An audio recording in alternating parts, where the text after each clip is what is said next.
देखिए ये आपको पूछा था मैंने, ये मान लीजिए 1 2 3 4 कि भाई C1 C2 C2 C3 और C3 C4 इसको बॉन्ड लेंथ में लगाओ बॉन्ड ऑर्डर में, ठीक है। एक आपको एक याद रखिएगा कि सिंगल बॉन्ड की लेंथ अप्रोक्सीमेटली 1.54 एंगस्ट्रॉम होती है, डबल बॉन्ड की बॉन्ड लेंथ अप्रोक्सीमेटली 1.34 एंगस्ट्रॉम होती है और ट्रिपल बॉन्ड की अप्रोक्सीमेटली 1.2 एंगस्ट्रॉम होती है। ये अप्रोक्सीमेट वैल्यूज हैं, ये हल्का सा याद रखना, ठीक है।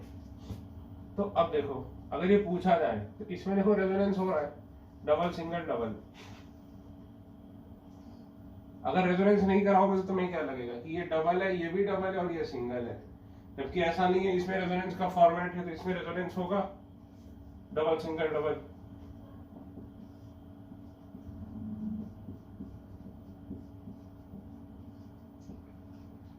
ये देखो ये है, ठीक। अब इसका हाइब्रिड बनाओगे,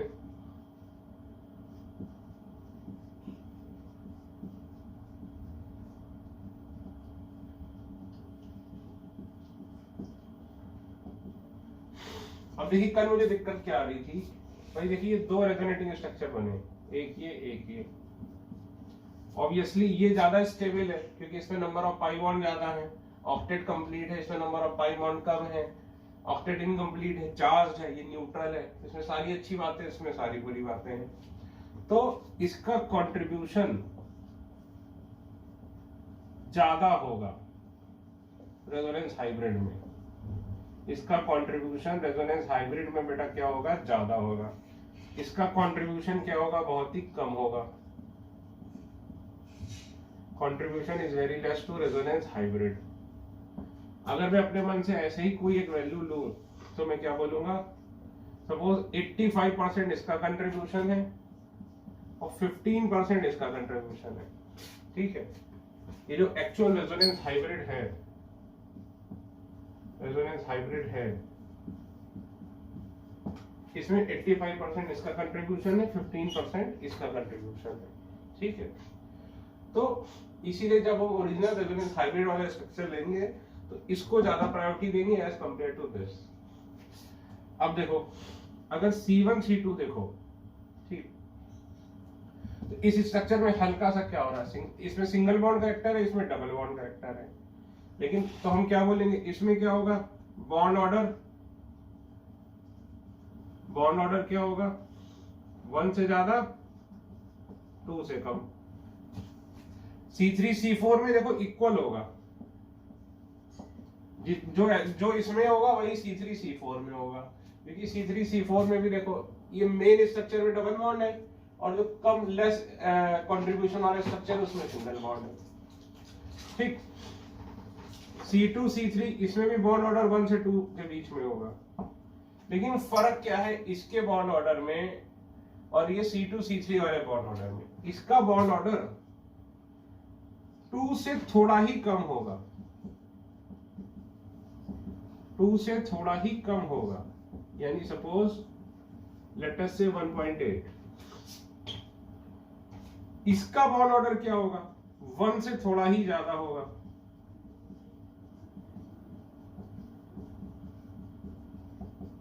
लेट अस से 1.1 1.2, जितना इधर कम होगा उतना उधर बढ़ेगा। तो ऐसा क्यों, क्योंकि इसका देखो मेन स्ट्रक्चर में तो ये डबल बॉन्ड ही है, लेकिन जो कम कंट्रीब्यूशन वाला स्ट्रक्चर है उसमें ये सिंगल बॉन्ड है, इसलिए होगा तो 1 और 2 के बीच में चला गया, लेकिन 2 से थोड़ा ही कम होगा। और इस वाले में देखो C2 C3 में, इसमें है तो सिंगल बॉन्ड, ठीक, सिंगल बॉन्ड किसमें, मेन स्ट्रक्चर में, और जो दूसरा स्ट्रक्चर है उसमें क्या है, डबल है। तो इसलिए इसका भी क्या होगा बेटा, 1 से ज्यादा होगा, लेकिन 1 और 2 के बीच में होगा, लेकिन 1 से थोड़ा ही ज्यादा होगा। तो अगर हम बोलें तो बॉन्ड ऑर्डर किसका ज्यादा है, C1 C2 और C3 C4 का बॉन्ड ऑर्डर ज्यादा होगा किससे, C2 C3 से। क्यों, इसमें भी देखा जाए एक स्ट्रक्चर में डबल बॉन्ड है, इसमें भी एक स्ट्रक्चर में डबल बॉन्ड है, लेकिन C1 C2 और C3 C4 में जिस स्ट्रक्चर में डबल बॉन्ड है उसका कंट्रीब्यूशन रेजोनेंस हाइब्रिड में ज्यादा है। क्यों ज्यादा है? क्योंकि बेटा ये ज्यादा स्टेबल है, ये लेस स्टेबल है, इसलिए इसका कंट्रीब्यूशन रेजोनेंस हाइब्रिड में कम है। ठीक है, तो बॉन्ड लेंथ ये हो जाएगी। इसका बॉन्ड लेंथ क्या होती है? Inversely proportional to bond order.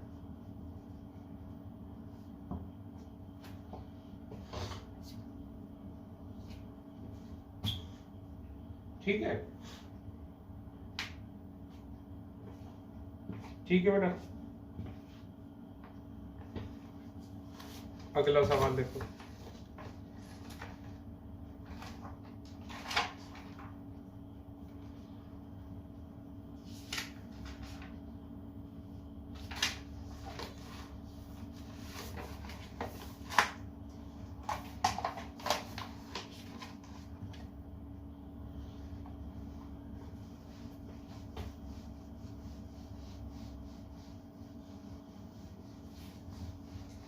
भाई इस स्ट्रक्चर का कंट्रीब्यूशन कम है, इसलिए इसके डबल बॉन्ड की वैल्यू कम है।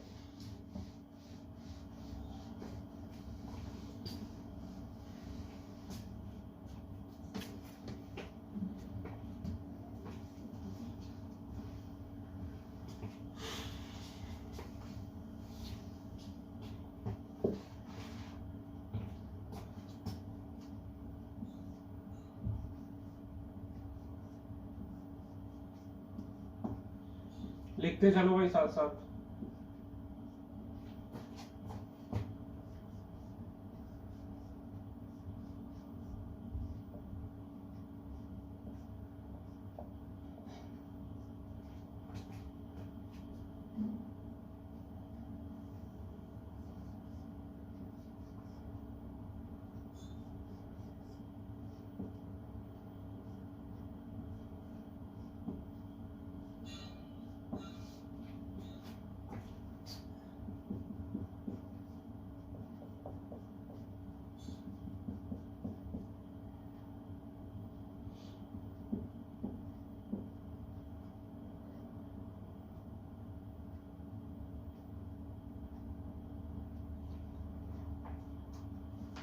C1 C2 और C3 C4,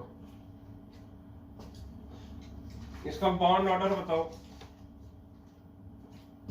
बॉन्ड ऑर्डर कितना होगा?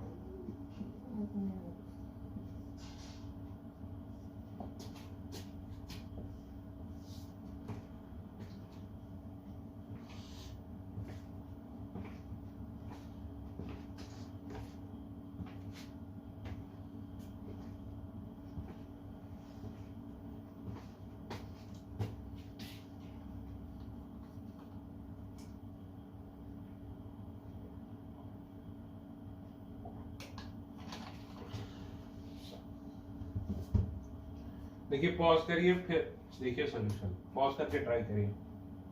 देखो देखा जाए तीनों स्ट्रक्चर आइडेंटिकल हैं, ठीक है। अगर वैसे नहीं तो भाई तीनों की स्टेबिलिटी लगभग बराबर ही है। क्यों? Same number of pi bond, octet सबकी कंप्लीट, सारे न्यूट्रल, तो इन तीनों की स्टेबिलिटी में तुम बहुत अधिक नहीं बोल सकते।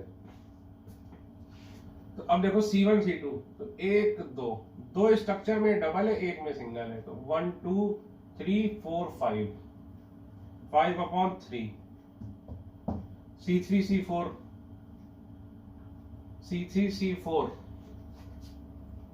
C2 C3 भी कर लेते हैं।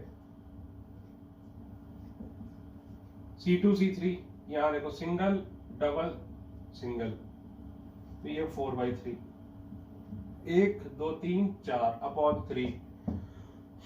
C3 C4 1 2 3 4 5 upon 3।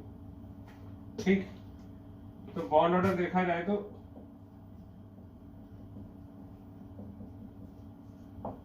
सर ये आपने वैल्यू निकाली, हमको कैसे पता चलेगा इसमें वैल्यू हम निकाल सकते थे?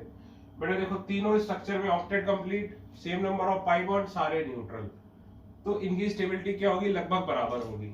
ठीक, दूसरी बात, चलो हमें केवल बॉन्ड ऑर्डर ही देखना है ना, किसका ज्यादा होगा। तो पहली बात तो ये ऐसे देखो, ये डबल, दो में डबल एक में सिंगल, भाई C1 C2 क्या है, दो में डबल एक में सिंगल, और C3 C4 क्या है, एक में डबल दो में सिंगल, और सबका कंट्रीब्यूशन अप्रोक्सीमेटली सेम है, इसलिए बॉन्ड ऑर्डर किसका ज्यादा होगा, C1 C2 का ज्यादा होगा किससे, C2 C3 से। C1 C2 का ज्यादा होगा किससे, C2 C3 से। फिर बॉन्ड लेंथ, इसकी बॉन्ड लेंथ ज्यादा होगी,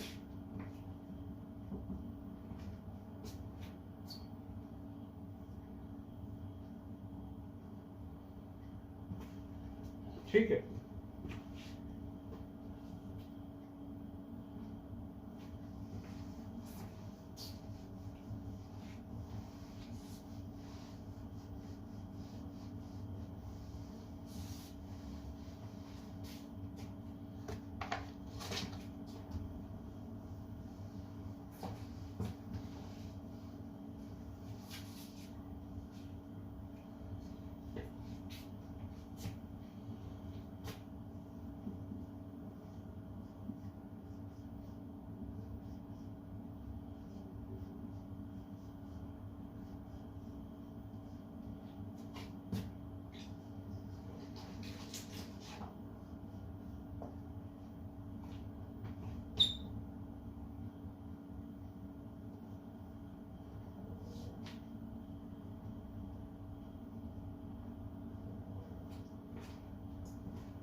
ABC को बॉन्ड लेंथ के ऑर्डर में लगाओ,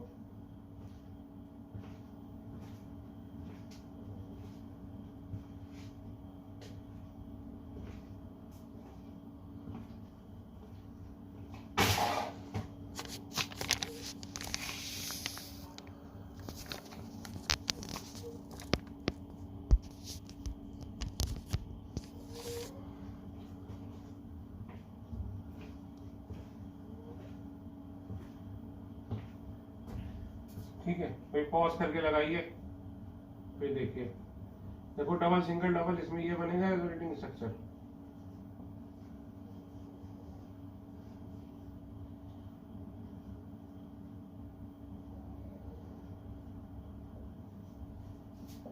ठीक। इसमें देखो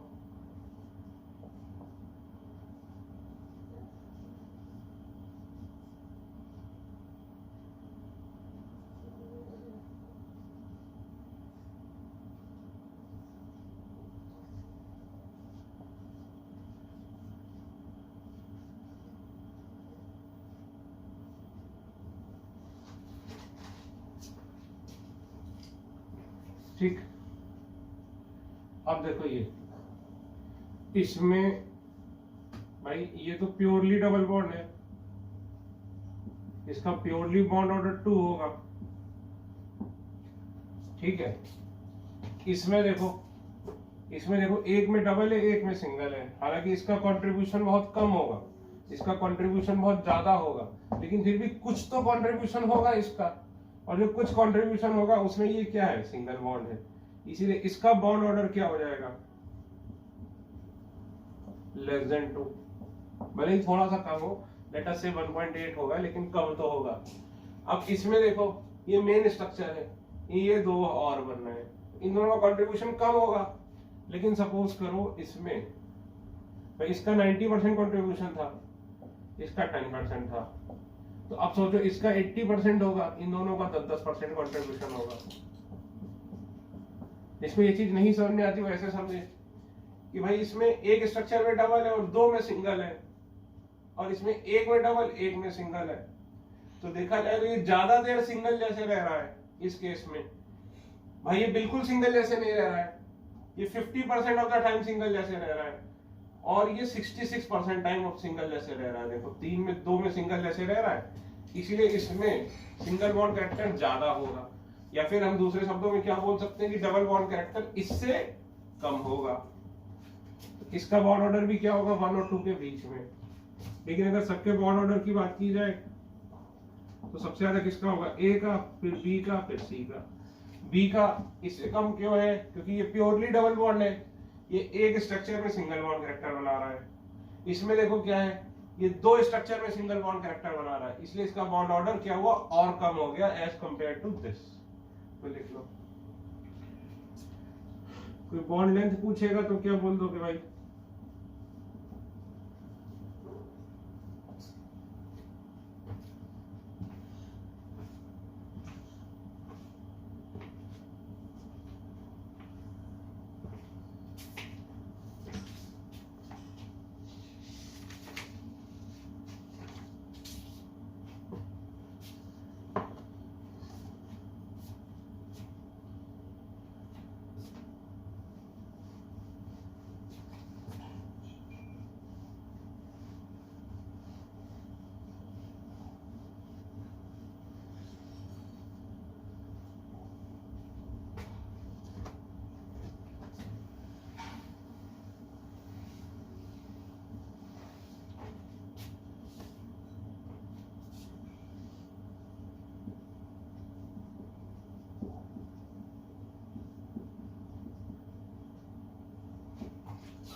हाँ भाई, पॉज करके देखो आंसर।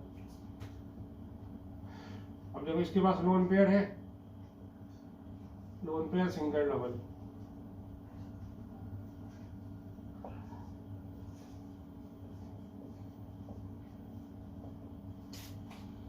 इसके पास भी लोन पेयर है,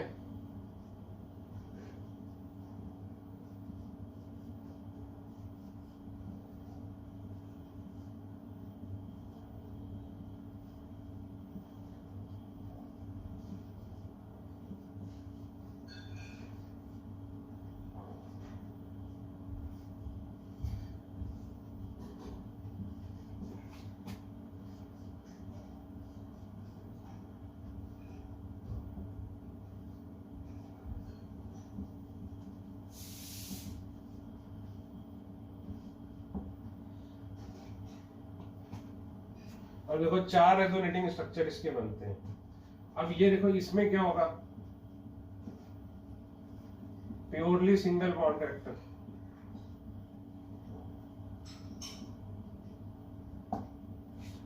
अब देखो इसमें एक स्ट्रक्चर में ये डबल बॉन्ड की तरह आ रहा है, देखो आ रहा है कि नहीं, ये सिंगल ये डबल, तो इसलिए इसका बॉन्ड ऑर्डर क्या होगा,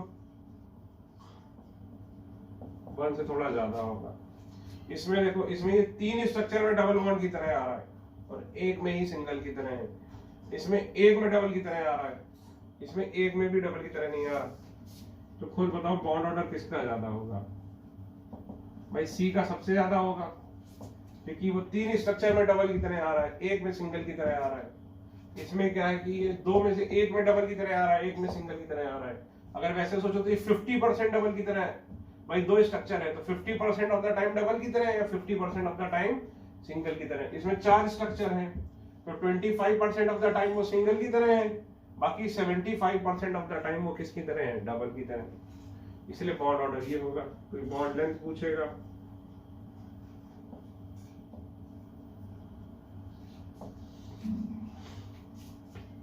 ठीक है।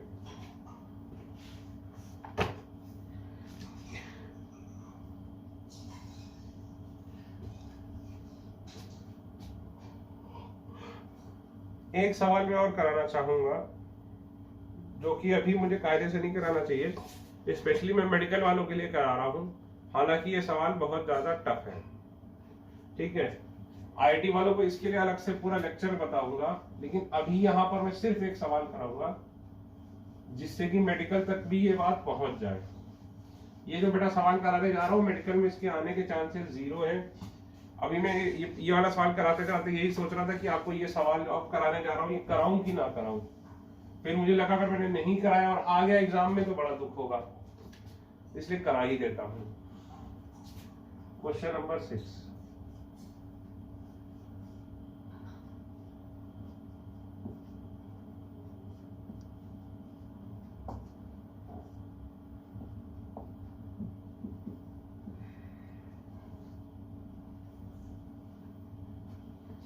ए और बी बोर्ड बताओ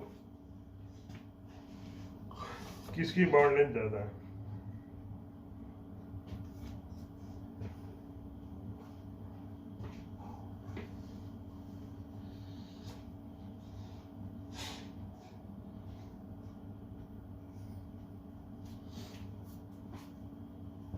देखिए कोई भी सोच नहीं पाएगा, मैं आपको बता ही देता हूं, ठीक है।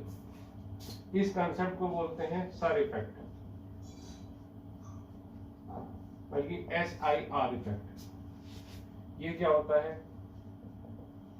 Steric inhibition of resonance. लिखो ये, जेई वालों को अलग से इस पे बहुत सारे सवाल कराऊंगा, बहुत सारे मतलब 8-10। मेडिकल में सिर्फ एक इंट्रोडक्टरी सवाल है, ये बस बता दे रहा हूं, हालांकि ये नहीं आना चाहिए, लेकिन 5वां सवाल कराते कराते मेरे दिल में यही आ रहा था ऐसा ना हो मैं ना कराऊं और आ जाए, ठीक है। स्टेरिक इनहिबिशन ऑफ रेजोनेंस, वैसे इसके आने के चांसेस मेडिकल में 0 हैं, मैं आपको बता दूं, फिर भी मेरे दिल ने कहा तो मैंने करा रहा हूं आपको। ये होता क्या है समझिए।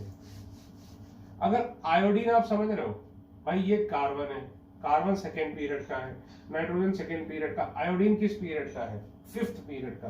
तो कायदे से अगर मैं आयोडीन बनाऊं तो इतना बड़ा बनाना चाहिए मुझे, समझे ना।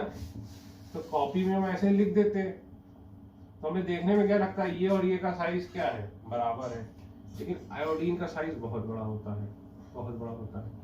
तो खुद देखो अब ये NO2 का साइज कैसे होगा, ऐसे फैल के आएगा, तो खुद देखो आ ही नहीं पा रहा है। तो क्या होता है कि ये जो NO2 है ये रोटेट कर जाता है, मतलब कायदे से ये प्लेनर होना चाहिए, ये पूरा प्लेनर होना चाहिए, लेकिन NO2 जो है वो क्या करता है बेटा, ये रोटेट कर जाएगा, ये इस तरह से रोटेट कर गया। मतलब पहले NO2 यूं था समझिए, इस तरीके से था। ये 2 उंगलियां मेरी डबल बॉन्ड है और अंगूठा कोऑर्डिनेट बॉन्ड है, लेकिन यहाँ पे बड़ा ग्रुप आ गया, यहाँ पे बड़ा ग्रुप आ गया। अभी देखो कैसे कैसे करेगा, ये यू चला जाएगा, समझ रहे, ये ऐसे वर्टिकल हो गया ये NO2, तो ये NO2 यू है, समझे ना। इसमें जो कोऑर्डिनेट ये आपकी तरफ आ रहा है, ये रोटेट करेगा। इसको सॉल्यूशन में लिखना, पहले सॉल्यूशन में लिखो कि due to bulkiness of the groups, ये हमने ये उसमें देखा था डाइफिनाइल्स में, याद करो ऑप्टिकल आइसोमेरिज्म पढ़ा था, याद करो, उसमें हमने देखा था यहां पर अगर ग्रुप्स लगे हो बल्कि तो ये पियरिंग ऐसे रोटेट कर जाती है, याद है, ये वही चीज है। लिखो, if 2 bulky groups are present at ortho position,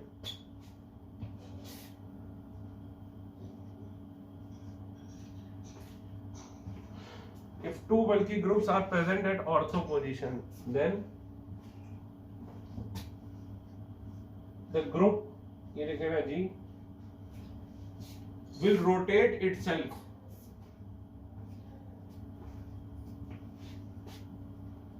bracket में लिखो to avoid steric crowding, bracket में लिखो to avoid steric crowding, bracket close.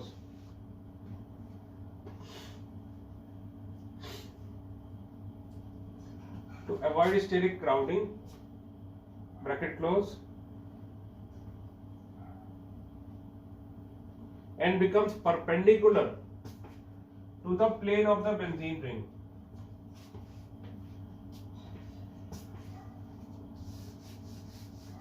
Becomes perpendicular to the plane of the benzene ring.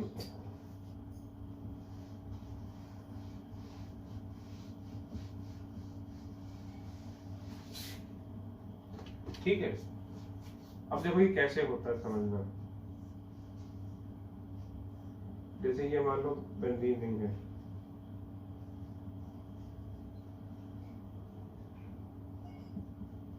ये प्लेनर है बेंजीन रिंग, ये देखो, ये आपको शायद फील आ रही होगी, ये प्लेनर है, ठीक। ये इसके पाई इलेक्ट्रॉन्स, ये देखो डीलोकलाइजेशन इनमें हो रहा है। अब देखो ये NO2 यूं हो गई, ये यूं है, ये NO2 यूं है, समझिए। और ये वाला NO2 क्या है, प्लेन में है, यानी ये अगर इतना हिस्सा देखें तो ये हॉरिजॉन्टल प्लेन है, और इतना हिस्सा देखें तो ये किसमें है, वर्टिकल प्लेन में। क्यों? क्योंकि ये I बड़ा सा ग्रुप है, समझे। जैसे कि ये समझिए, ये जो पूरा है, ये पूरा, इसमें पूरे में क्या शामिल है, इस NO2 के अलावा ये पूरा शामिल है। ये इस NO2 को छोड़ दो तो ये पूरा ग्रुप इसी प्लेन में है, और ये NO2 कहां पर है, इस तरीके से। NO2 पूरा बेंजीन और I और एक NO2 इस प्लेन में, और ये NO2 इस प्लेन में, इस तरह से हो गया, ठीक, समझे ना। ये बना लो, ठीक है। तो सर इससे हुआ क्या, अब समझो। इससे हुआ क्या कि अब रेजोनेंस नहीं हो पाएगा। क्यों नहीं हो पाएगा? क्योंकि रेजोनेंस के लिए नेसेसरी कंडीशन क्या थी सर, कि orbital should be parallel to one another. Resonance के लिए नेसेसरी कंडीशन क्या थी कि orbital should be parallel to one another. तो अब देखो इसकी जो p ऑर्बिटल है, जिससे ये पाई बॉन्ड बना है ऑक्सीजन के साथ, ये p ऑर्बिटल इनके साथ पैरेलल है। पहले देखो NO2 का बेंजीन रिंग से रेजोनेंस हो सकता है कि नहीं भाई, कराया ही हमने, कराया है कि नहीं कराया भाई, ये देखो डबल सिंगल डबल ये कराया है। तो ये क्यों हो सकता है भाई, ये देखो ये ऑर्बिटल्स इन ऑर्बिटल से पैरेलल है, लेकिन इसकी p ऑर्बिटल यूं हो जाएगी, समझ रहे, इस तरीके से। इसकी p ऑर्बिटल यूं है, ये देखो, ये इसकी p ऑर्बिटल और ये इसकी p ऑर्बिटल, तो ये p ऑर्बिटल क्या हुई, इसके परपेंडिकुलर हो गई। और रेजोनेंस के लिए नेसेसरी कंडीशन क्या होती है कि orbital should be parallel to each other. तो इसीलिए ये वाला जो NO2 है, ये रिंग के साथ रेजोनेंस नहीं कर पाएगा। इसको अपने शब्दों में लिख लो, मैं हिंदी में लिख देता हूं कि इसकी p ऑर्बिटल्स परपेंडिकुलर हो गई है किसके, to the benzene p orbitals.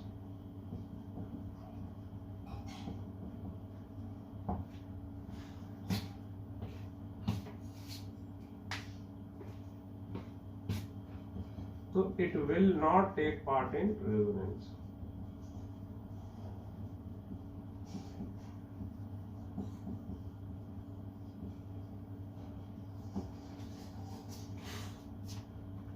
With the benzene ring,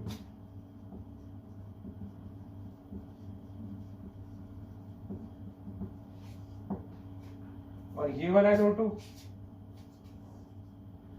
p orbitals are parallel,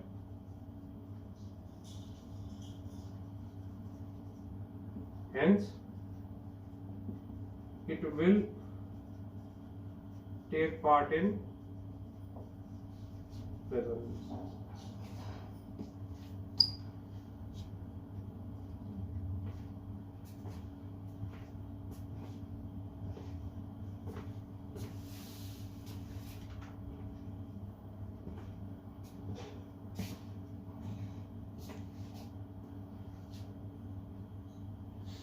ठीक है बेटा,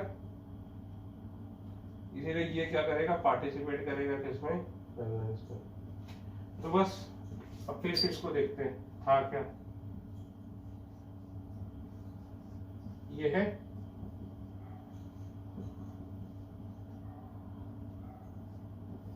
तो ये पार्टिसिपेट नहीं करेगा तो हमेशा इसमें क्या रहेगा, सिंगल बॉन्ड कैरेक्टर, है कि नहीं। और ये वाला NO2 पार्टिसिपेट करेगा, तो जब NO2 ये पार्टिसिपेट करेगा तो ये देखो यहाँ पर क्या आएगा, कार्बन नाइट्रोजन के बीच double bond character.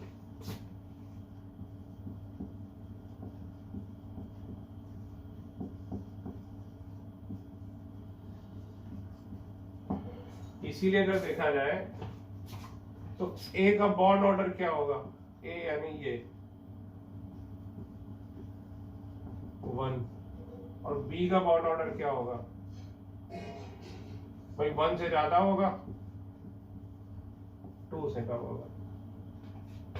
Bond order की अगर बात की जाए तो किसका बॉन्ड ऑर्डर ज्यादा होगा, बी का बॉन्ड ऑर्डर ज्यादा होगा। तो बॉन्ड लेंथ की बात की जाए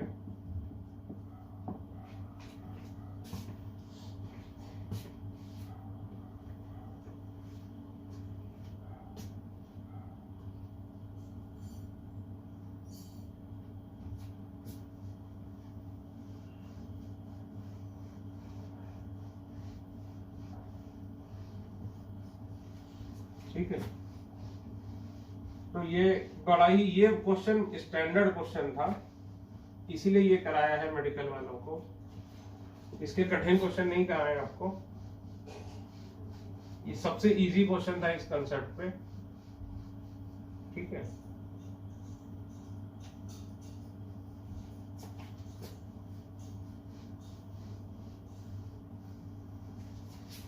ये मेरे समझ से मेडिकल में नहीं आना चाहिए, बस सेफ्टी पर्पस से मैंने करा दिया,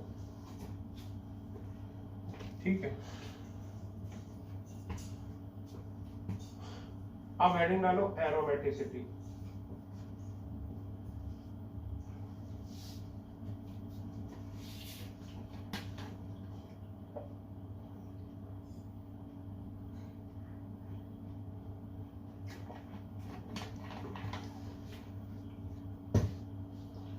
देखो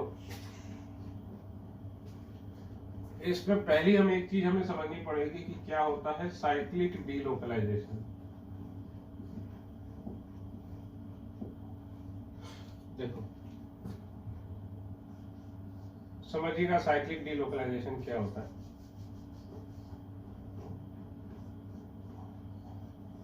जैसे ये बेंजीन है, बेंजीन ही मैंने पालो ये स्ट्रक्चर बनाया, सपोज ये। तो अब बताओ इसमें क्या है, double single double single double, बस double single double single double, खत्म हो गया रेजोनेंस। लेकिन अगर मैं यही ये कर दूं, अब बताओ double single double single double single double single double single double single double single चलता ही चला जाएगा। ये कब खत्म होगा, ये कभी खत्म नहीं होगा रेजोनेंस। खुद सोच के देखो, इसके 2 रेजोनेटिंग स्ट्रक्चर्स बनते थे, फिर इसमें भी देख लो double single double single double single double single double single, कभी खत्म ही नहीं हो रहा।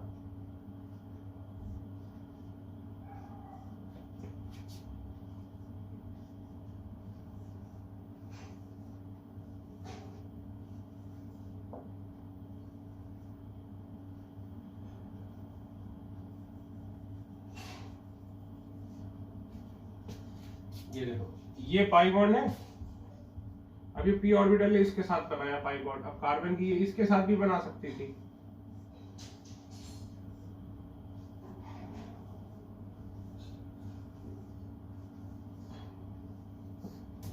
ये देखो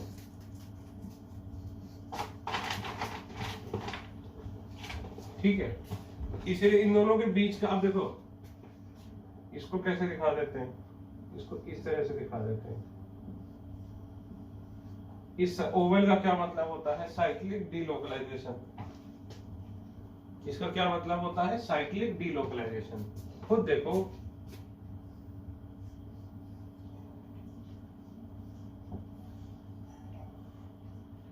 जैसे ये देखिए,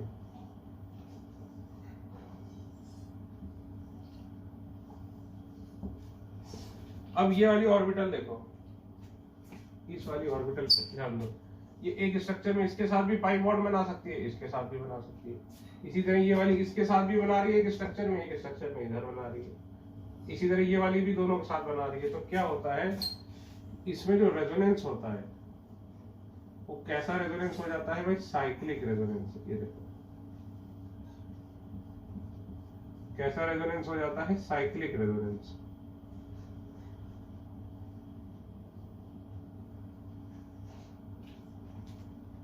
समझे ना? इसी को क्या बोलते हैं? साइक्लिक जो रेजोनेंस हमारा कभी खत्म ही ना हो, इसको क्या बोलते हैं? Cyclic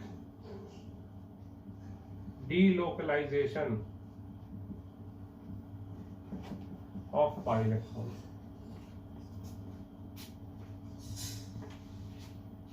cyclic delocalisation of pi electrons. समझे? ये डायग्राम बना के देखने की जरूरत है क्या? नहीं, किसी भी उसमें देख लो। इसमें double single double single double single double single double single double single, खत्म ही नहीं हो रहा डबल सिंगल डबल सिंगल। तो इसको हम क्या बोलेंगे? Cyclic delocalisation.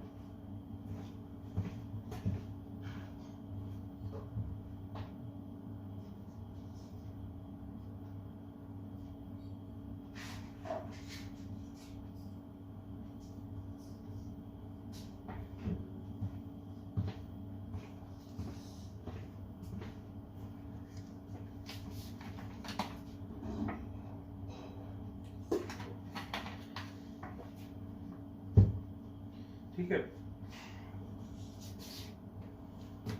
अभी डिटेल में पढ़ाऊंगा, लेकिन याद रखना जैसे कार्बोकैटायन क्या होता है।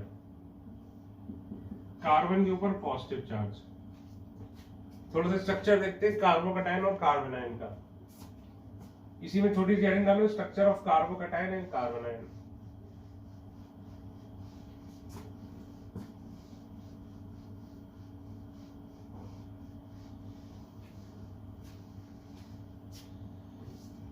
देखो,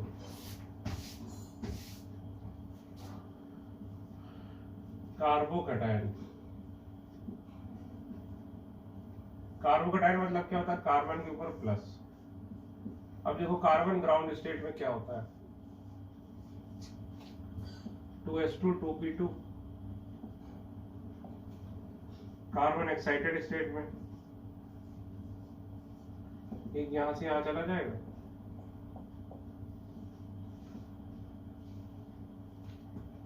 तो कार्बन प्लस क्या हो जाएगा बताओ?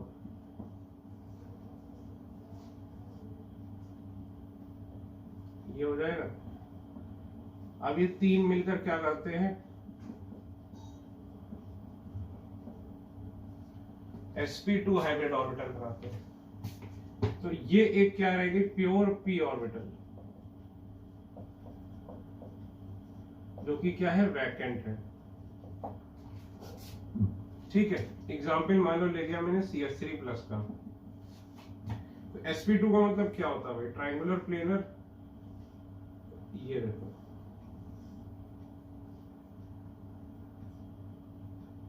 मान लो HHH यहां आ गया। अब समझना, ये मान लो PX PY हो गई या PZ PX, तीनों p ऑर्बिटल परपेंडिकुलर होती है। सपोज PX PY PZ, तो जो भी ये प्योर p ऑर्बिटल होगी, ये क्या होगी?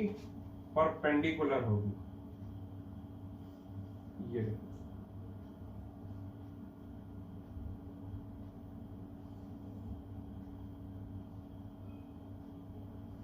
ये देखो, जो भी ये प्योर p ऑर्बिटल होगी, ये प्योर p ऑर्बिटल क्या होगी?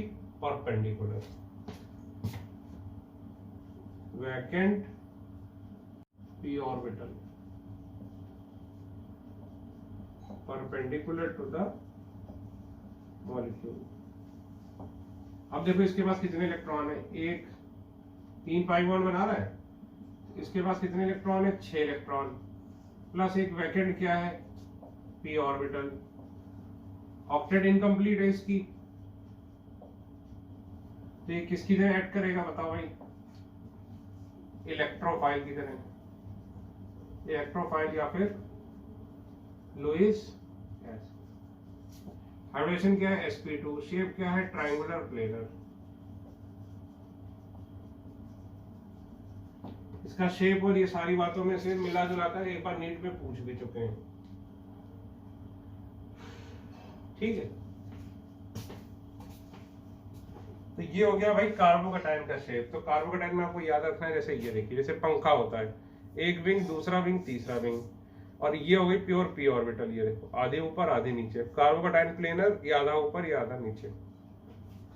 ठीक। दूसरा देखो कार्ब एनायन, कार्बन पे minus, carbon ground state, excited state, तो कार्बन माइनस आएगा, तो मान लो किसी भी ऑर्बिटल में आ गया माइनस, तो अब ये चारों हाइब्रिडाइज करेंगे, तो ये क्या बनाएंगे 4sp3 हाइब्रिड ऑर्बिटल्स।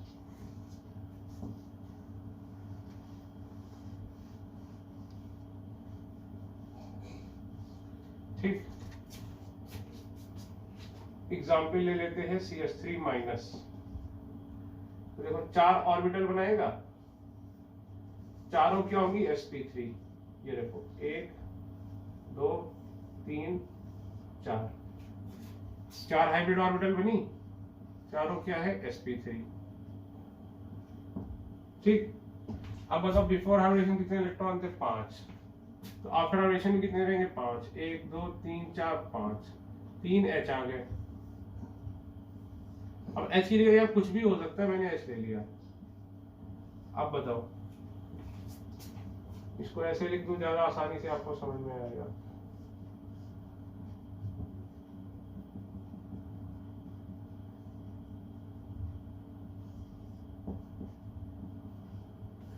ये देखो, ठीक है, तो अब देखो इसके पास इलेक्ट्रॉन, अब ये कार्बन आयन है, कितने इलेक्ट्रॉन है 1 2 3 4 5 6 और 2 8 इलेक्ट्रॉन है, ठीक है।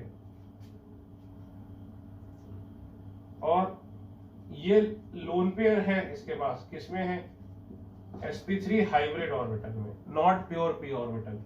8 इलेक्ट्रॉन प्लस लोन पेयर, ये किसकी तरह ऐड करता है, न्यूक्लियोफाइल की तरह ऐड करता है, ठीक है। अब इसका हाइब्रिडेशन बोलोगे sp3, शेप क्या बोलोगे ट्रायंगुलर पिरामिडल,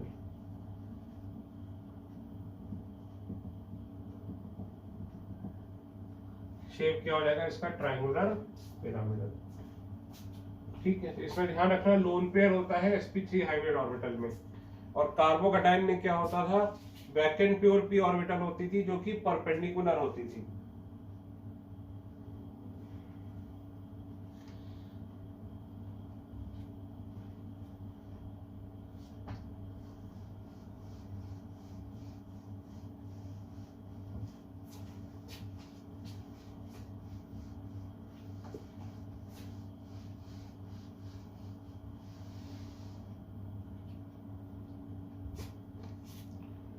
ठीक है, ये हो गया।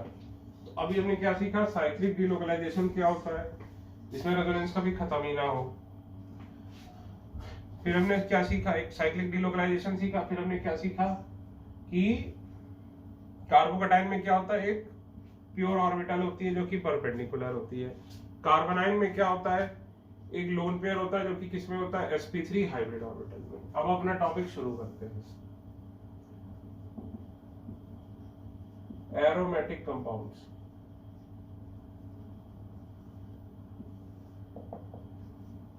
देखो एरोमेटिक कंपाउंड होते क्या हैं, लेमन शब्दों में हम क्या बोलेंगे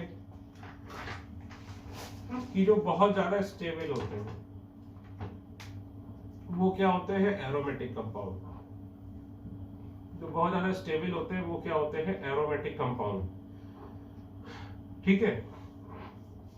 तो सर स्टेबल तो होते हैं, लेकिन किससे ज्यादा स्टेबल होते हैं। जब भी आप ज्यादा या कम बोलते हो तो कोई ना कोई रेफरेंस एक होना चाहिए, है कि नहीं। तो किससे ज्यादा स्टेबल होते हैं, जो इनका ओपन चेन एनालॉग होता है उससे बहुत ज्यादा स्टेबल होते हैं। सर इसका क्या मतलब हुआ, ओपन चेन एनालॉग का देखो, जैसे ये बेंजीन है, इसका ओपन चेन एनालॉग मतलब भाई, ये देखो ये इसका ओपन चेन वाला भाई है,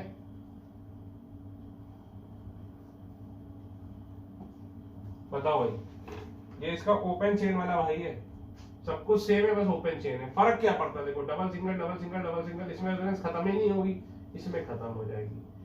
तो एरोमेटिक कंपाउंड वो कंपाउंड्स होते हैं जो अपने ओपन चेन एनालॉग से बहुत ज्यादा स्टेबल होते हैं। तो लिखो aromatic compounds are those compounds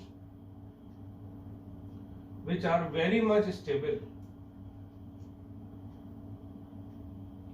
as compared to their open chain analog,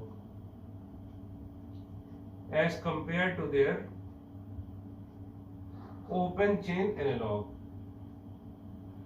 ये तो डेफिनेशन हो गई। जनरली अगर कोई पूछे तो एरोमेटिक कंपाउंड क्या बोलोगे? हाँ, बहुत ज्यादा स्टेबल होते हैं। देखो generally we can say aromatic compounds are extremely stable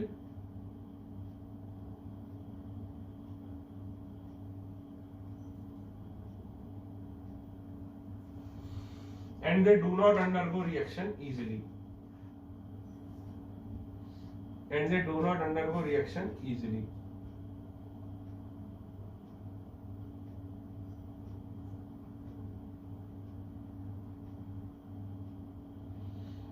ठीक है, अब लिखो एंटी एरोमेटिक। एंटी एरोमेटिक नाम से क्या लग रहा है? एरोमेटिक का उल्टा। एरोमेटिक क्या होता है? जो अपने ओपन चेन एनालॉग से बहुत ज्यादा स्टेबल होता है। तो एंटी एरोमेटिक क्या होगा?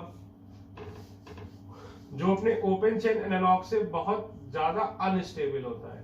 तो लिखो कंपाउंड्स विच आर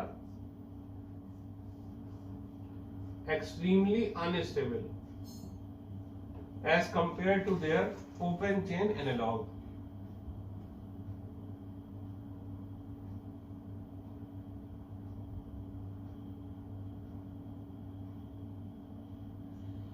ये देखो, जैसे ये है साइक्लोब्यूटाडाइईन, साइक्लोब्यूटाडाइईन, ये इसका ओपन चेन एनालॉग है। तो ये देखो इससे बहुत ज्यादा अनस्टेबल। अगर ये open chain analogue double single double यहीं पे खत्म, या double single double single double single चलता ही चला जा रहा है। ठीक है ना? लिखो तो जनरली हम क्या बोल सकते हैं? जनरली वी कैन से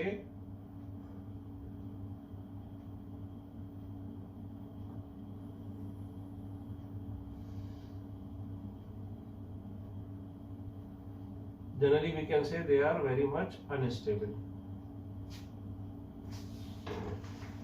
तो कुछ एरोमेटिक हुए, कुछ एंटी एरोमेटिक हुए, जो बच गए वो क्या हुए? Non aromatic. तो अगर स्टेबिलिटी की बात करें तो हम क्या बोलेंगे? ऑब्वियसली एरोमेटिक ज्यादा स्टेबल होगा किससे? एंटी एरोमेटिक से। लेकिन बीच में क्या होगा? Non aromatic.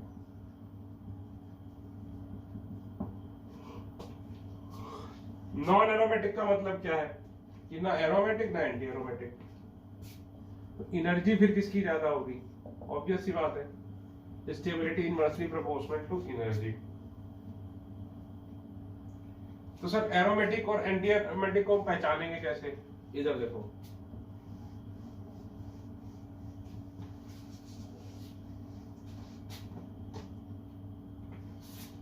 देखो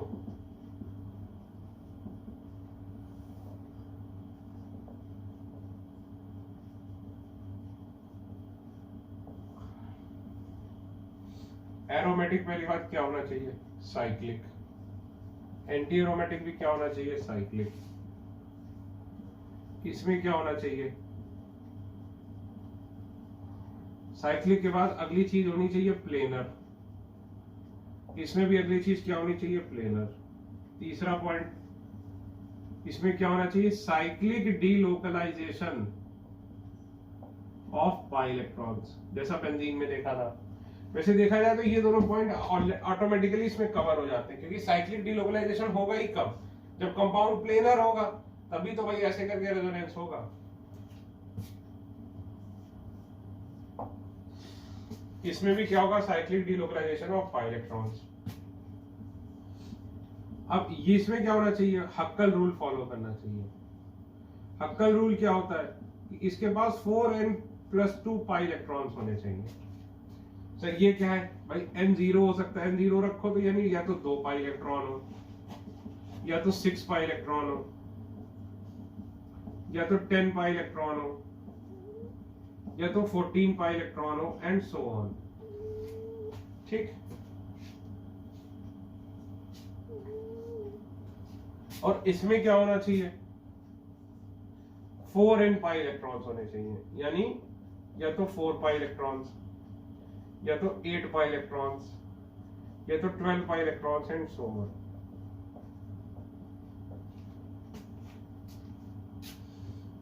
ठीक है ना।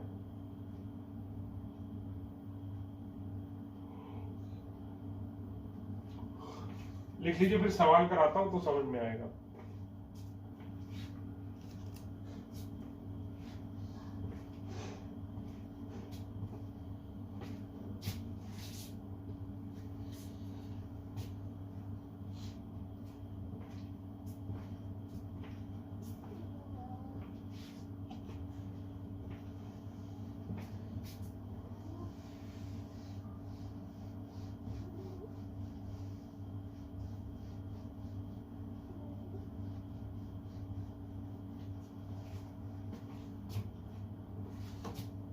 एग्जाम्पल लिखते हैं।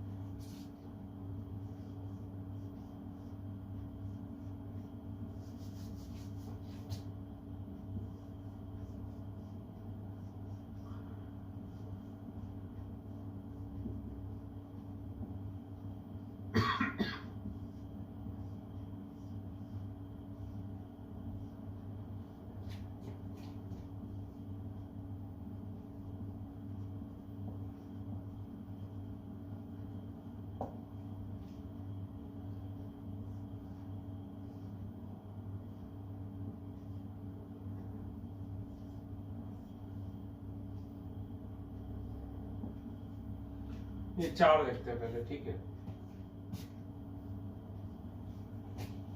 अब बेंजीन देखो, साइक्लिक है कि नहीं, साइक्लिक है। कैसे पता सर, अरे देख लो यार, साइक्लिक ही दिखेगी, साइक्लिक में तो आंखों से ही देखना है। प्लेनर है क्योंकि ईच कार्बन इज sp2। अब बताओ साइक्लिक डीलोकलाइजेशन है कि नहीं, तो उसके लिए क्या देखो, double single double single double single double single double single double single चलता ही जा रहा है। तो हम क्या बोलेंगे, इसमें क्या है, साइक्लिक डीलोकलाइजेशन है। कितने पाई इलेक्ट्रॉन्स हैं, देखो 2 4 6, भाई पाई बॉन्ड 2 से बनेगा ना, तो 6 पाई इलेक्ट्रॉन है, तो सारे पॉइंट हो गए, यानी ये क्या हो गया, एरोमेटिक। अब ये देखो, ये साइक्लिक है कि नहीं भाई, साइक्लिक है, देख के पता चल रहा है। प्लेनर है कि नहीं, प्लेनर भी है क्योंकि ईच कार्बन इज sp2। और दूसरी बात, चलो अच्छा इस पे आते हैं, तीसरा भाई कितने पाई इलेक्ट्रॉन से, 1 2 3 4 पाई। साइक्लिक डीलोकलाइजेशन है कि नहीं, है। देखो double single double single double single double single double single double single चलता ही जा रहा है, खत्म ही नहीं हो रहा। तो हम क्या बोलेंगे, इसमें क्या है, साइक्लिक डीलोकलाइजेशन है। कितने पाई इलेक्ट्रॉन्स हैं, देखो 4 पाई इलेक्ट्रॉन्स। तो ये क्या हो गया, एंटी एरोमेटिक।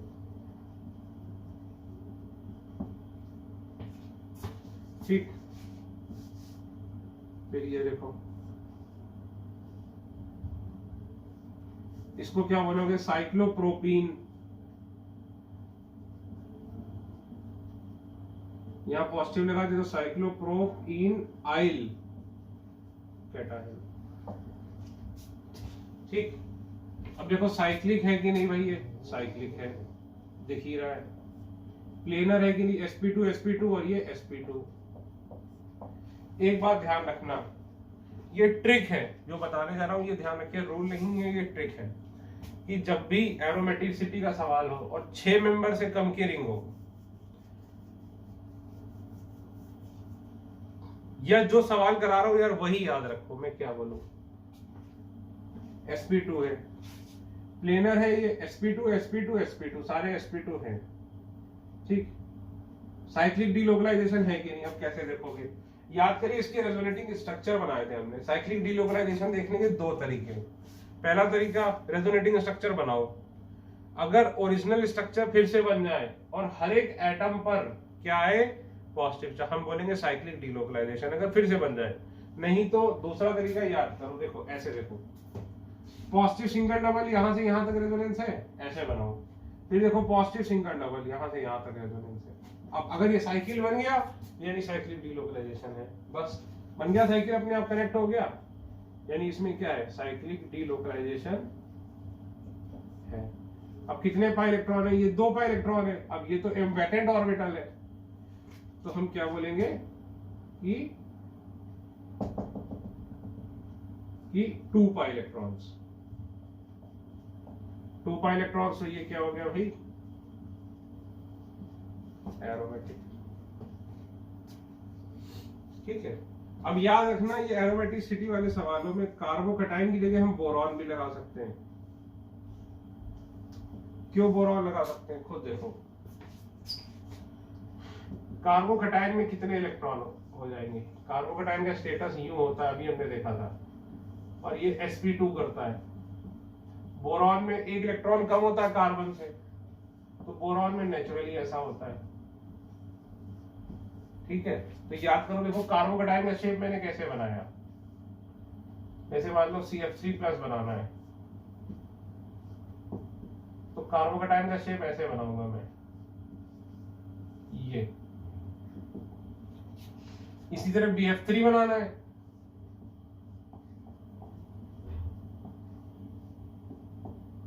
तो BF3 का शेप देखो मैं यूं बनाऊंगा, है कि नहीं। तो अगर ये बोरॉन में ले लिया, कार्बोकैटायन की जगह बोरॉन ले सकते हैं। तो एरोमेटिसिटी वाले सवालों में याद रखना, कभी भी बोरॉन आ जाए तो you can treat it like carbocation. तो इसमें भी यही सारी बातें होंगी, क्योंकि मतलब किस चीज से है, देखो मतलब है साइक्लिक डीलोकलाइजेशन से। अगर मैं कार्बोकैटायन की बात करूं, ये देखो, ये पाई बॉन्ड है, इसको ऐसे बनाते हैं, ये देखो कार्बोकैटायन की बात करूं तो ये है, ये पाई बॉन्ड बना हुआ है। ठीक, तो एक बार इधर रेजोनेंस हो सकती है, एक बार ये वाला इसके साथ बनाया है, ये वाला इसके साथ बना सकता है। ठीक, इसी तरह अगर बोरॉन ले लूं मैं, तो बोरॉन में भी तो क्या है भाई, है तो वही चीज, वैकेंट ऑर्बिटल ही तो है। खेल सारा किसका है कि रेजोनेंस हो पा रहा है कि नहीं साइक्लिक। तो चाहे कार्बोकैटायन हो उसमें भी क्या है, वैकेंट ऑर्बिटल है, और चाहे बोरॉन ले लो उसमें भी क्या है, वैकेंट ऑर्बिटल। तो जिसको ये बात नहीं समझ में आती तो ये याद रखे कि एरोमेटिसिटी वाले सवाल में कहीं भी अगर बोरॉन दिया है तो उसको हम क्या मान सकते हैं, कार्बोकैटायन। इसको ये चीज समझ में आती है, ठीक है, मुझे भी नहीं समझ में आता था ये सब, तो सर ने ट्रिक बताई थी, मेरे भी सर ने यही ट्रिक बताई थी जो मैं आपको बता रहा हूँ, क्या कि अगर बोरॉन आ जाए तो अब बोरॉन एरोमेटिसिटी का सवाल है, तो अब बोरॉन को क्या मान के चलना, कार्बोकैटायन, बस खत्म, ज्यादा सोचने की जरूरत ही नहीं है। तो इसके लिए भी लिख लो, इसमें यही सारी बातें होंगी।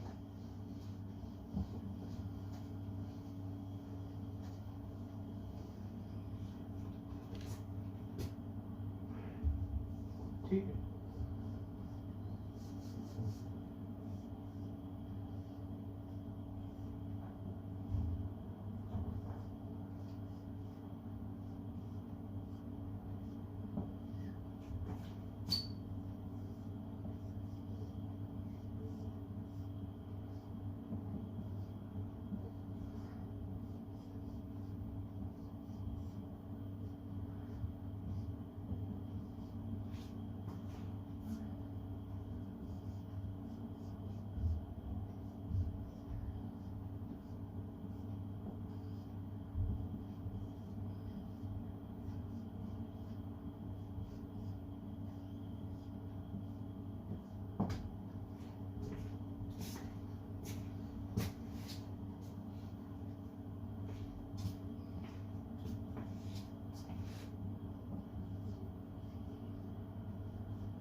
अब देखो इसका नाम क्या रखोगे, साइक्लोप्रोपीन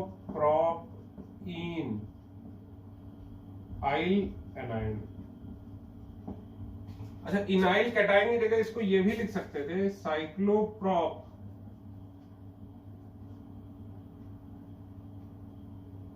यहां पे भी पी होना चाहिए था, मैंने लिखा नहीं, इनियम आयन। आपको पता है ईएम कब लगता है, जब पॉजिटिव होता है।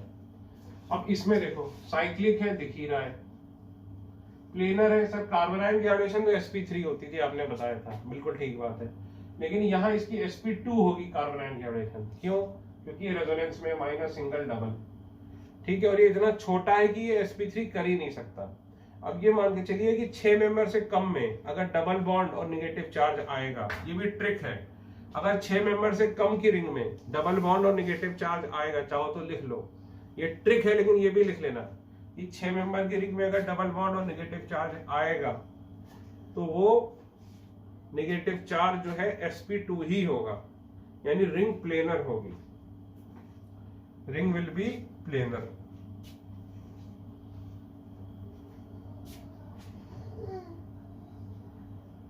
तो अब बताओ ये प्लेनर है, साइक्लिक डीलोकलाइजेशन कैसे देखोगे, माइनस सिंगल डबल यहां तक आएगा और इधर से देखो माइनस सिंगल डबल, तो साइक्लिक डीलोकलाइजेशन भी है। कितने पाई इलेक्ट्रॉन है, यहाँ 2। अब बताओ यहाँ पे दिखने में एक ही माइनस चार्ज है, लेकिन कार्बोनाइल पे था क्या, लोन पेयर, और वो पूरा लोन पेयर रेजोनेंस करता था, तो कितने पाई इलेक्ट्रॉन हो गए, 4। ये क्या हो गया, एंटी एरोमेटिक, ठीक है, ये क्या हो गया, एंटी एरोमेटिक। इसी तरह इसका नाम क्या लिखोगे, साइक्लोपेंटा डाई इनाइल एनाइन।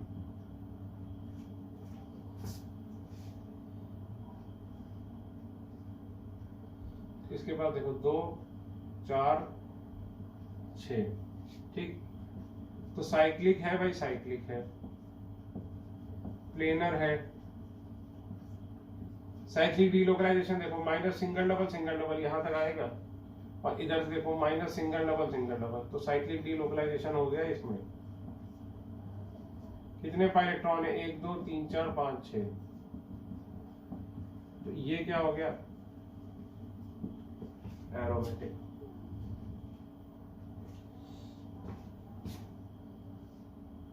इसमें देखो साइक्लिक है, प्लेनर है, ठीक, साइक्लिक डीलोकलाइजेशन देखो पॉजिटिव सिंगल डबल यहां से यहां तक रेजोनेंस, इधर से देखो पॉजिटिव सिंगल डबल यहां से यहां तक रेजोनेंस, अपने आप साइकिल बन गया।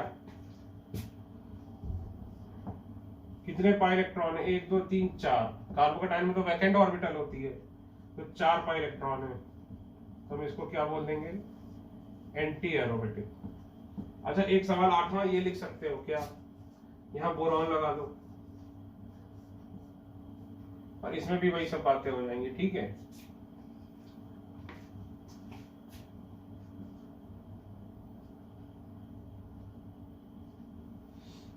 ठीक, ये बोरॉन लगा देना। अब इसको देखो, इसको क्या बोलोगे,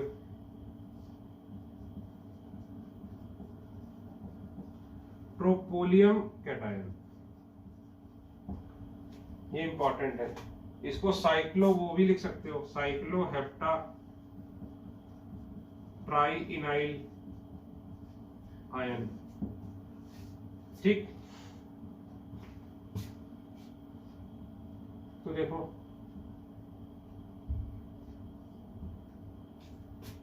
इसमें क्या है, ये साइक्लिक है, साइक्लिक है भाई, प्लेनर भी है,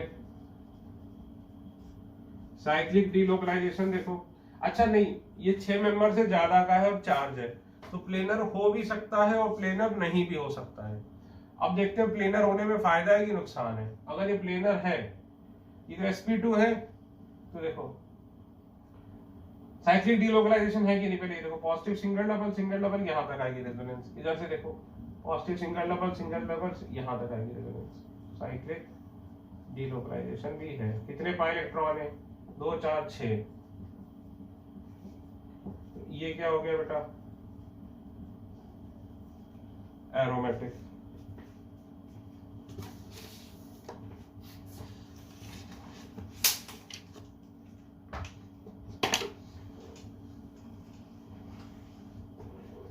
अब ये देखो, इसको क्या बोल सकते हो, साइक्लोहेप्टा ट्राइइनाइल एनायन। देखो साइक्लिक है लेकिन ये प्लेनर नहीं होता। क्यों नहीं होता? क्योंकि अगर ये प्लेनर होगा तो ये पूरा रेजोनेंस करेगा और कितने पाई इलेक्ट्रॉन हो जाएंगे खुद सोच के देखो, 8, यानी ये एंटी एरोमेटिक हो जाएगा। और ये 6 मेंबर से बड़ी रिंग है भाई, 6 मेंबर से छोटी रिंग थी जैसे ये और ये, तो इसको तो प्लेनर होना ही पड़ रहा था, भले ही एंटी एरोमेटिक हो, क्योंकि इतनी छोटी रिंग नॉन प्लेनर नहीं हो सकती। लेकिन ये 7 मेंबर की रिंग है तो ये क्या हो जाती है, नॉन प्लेनर। ये इस तरह से होता है कि मान लो ये सारे बॉन्ड क्या होते हैं, प्लेन में, और 7वां बॉन्ड यूं होता है ऐसे, ये समझिए आउट ऑफ प्लेन। मतलब ये समझिए मेरे यहाँ पे नेगेटिव चार्ज है हाथ में, तो ये इस तरह से बना होता है, ये ऐसे होता है ब्रिज की तरह, यूं। ऐसे प्लेनर नहीं होता। देखने में क्या लग रहा है कि ये प्लेनर है, लेकिन प्लेनर नहीं है। ये वाला जो है हिस्सा, ये देखिए ऐसे करके उठा हुआ है, समझे ना बात को? ये इस तरह से आएगा यूं, इसीलिए ये प्लेनर नहीं होता। प्लेनर नहीं होता तो साइक्लिक डीलोकलाइजेशन भी नहीं होगा। तो ये क्या हो जाता है,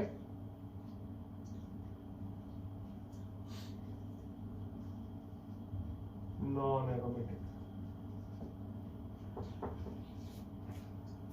देखिए, लेकिन इस सवाल को अभी रहने दो, इस सवाल को मैं देखूंगा एनसीईआरटी में शायद एंटी एरोमेटिक दिया हुआ है, तो एक्चुअल में ये नॉन एरोमेटिक होता है। लेकिन एक बार मुझे एनसीईआरटी चेक करनी पड़ेगी कि एनसीईआरटी और किताबों में इसको क्या बोला गया है। तो इसको भी रहने दो, ये मुझे चेक करना है, ठीक है? ये सबसे इंपॉर्टेंट है, साइक्लोब्यूटा नहीं, साइक्लो ऑक्टा टेट्राइन। अब देखो, देखने में बताओ ये क्या लग रहा है आपको, एरोमेटिक की एंटी एरोमेटिक? देखिए ये है एंटी एरोमेटिक। अगर आप देखेंगे इसको तो आपको लगेगा कि भाई इसमें कितने पाई इलेक्ट्रॉन है। साइक्लिक है, प्लेनर है। प्लेनर क्यों है? क्योंकि हर कार्बन sp2 है, 8 पाई इलेक्ट्रॉन है, तो ये एंटी एरोमेटिक होना चाहिए। लेकिन अगर ये एंटी एरोमेटिक बन जाएगा तो ये क्या हो जाएगा, बहुत ज्यादा अनस्टेबल। इसीलिए ये क्या होता है, ये क्या बन जाता है, नॉन प्लेनर। ये देखो इसको बोलते हैं टब शेप। ये देखिए, ये टब शेप हो जाता है। टब शेप मतलब कैसा सर, समझिएगा, जैसे ये 4 कार्बन, ये 2 कार्बन, इसी तरह 2 कार्बन इधर ऐसे यूं, ये देखो ऐसे, और ये भी रहता, मैं एक साथ दोनों बना नहीं सकता, मतलब इधर भी और इधर भी यूं। इसका शेप ऐसा हो जाता है टब शेप। टब शेप हो जाता है, यानी ये क्या हो जाता है, नॉन प्लेनर। नॉन प्लेनर यानी ना ही एरोमेटिक ना ही एंटी एरोमेटिक, ये क्या हो जाएगा, नॉन एरोमेटिक।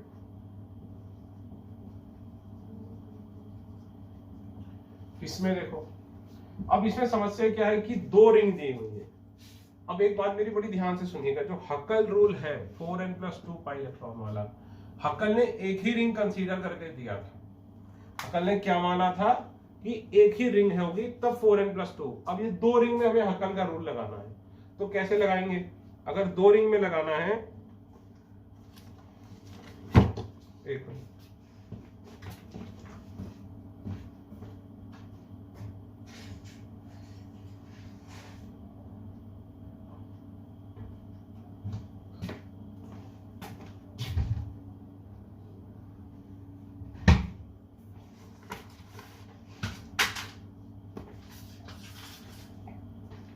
दो रिंग में लगाना है तो हम क्या करेंगे, ये इस तरह से लेंगे इलेक्ट्रॉन, समझे ना? इसको हम प्रैक्टिकली एक ही रिंग बनाकर किसी तरह लगाने की कोशिश करेंगे, ठीक है? इसको 2 रिंग नहीं मानेंगे, एक रिंग मानकर इसमें लगाने की हम कोशिश करेंगे, ठीक है?